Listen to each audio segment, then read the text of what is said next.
बहुत समय पहले की बात है।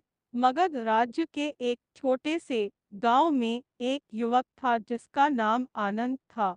आनंद एक मेहनती लेकिन बेहद आलसी व्यक्ति था। उसे जीवन में कोई जल्दी नहीं थी। वह हमेशा हर काम को कल पर टाल देता। लोग उसे समझाते कि समय बहुमूल्य है, पर आनंद हंसकर कहता, अभी बहुत समय है, कल सब कर लूंगा। एक दिन आनंद को पता चला कि गांव के पास एक पहाड़ी पर एक साधु रहते हैं जो किसी भी व्यक्ति को भविष्य का रहस्य बता सकते हैं। आनंद ने सोचा, अगर मुझे मेरा भविष्य पता चल जाए तो मैं सोच समझकर काम करूंगा। उसने साधु के पास जाने का निर्णय लिया। रात के अंधेरे में जब चारों ओर सन्नाटा था, आनंद पहाड़ी पर चढ़ने लगा। चढ़ाई कठिन थी, परंतु उसे इस बात का विश्वास था कि साधु उसका भविष्य बता देंगे और उसकी जिंदगी बदल जाएगी। जैसे जैसे वह ऊपर चढ़ता गया, रहस्य और गहराता गया। रास्ते में उसे अजीबोगरीब आवाजें सुनाई देने लगी। कभी कोई पेड़ सरसराता तो कभी हवा में अजीब सी फुसफुसाहट होती।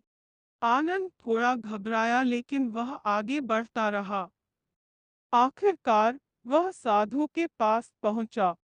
साधु ध्यानमग्न बैठे थे। आनंद ने उन्हें प्रणाम किया और कहा, महाराज, मैं जानना चाहता हूँ कि मेरा भविष्य क्या है। कृपया मुझे बताएं कि मैं कब सफल होऊंगा। साधु ने अपनी आंखें खोली और कहा, बेटा, मैं तुम्हें तुम्हारे भविष्य का रहस्य बताऊंगा, लेकिन पहले एक शर्त है। इस घड़ी को पकड़ो और इस पर ध्यान दो। जब यह घड़ी पूरी तरह रुक जाएगी, तभी मैं तुम्हें तुम्हारे भविष्य के बारे में बताऊंगा। आनंद ने घड़ी को देखा।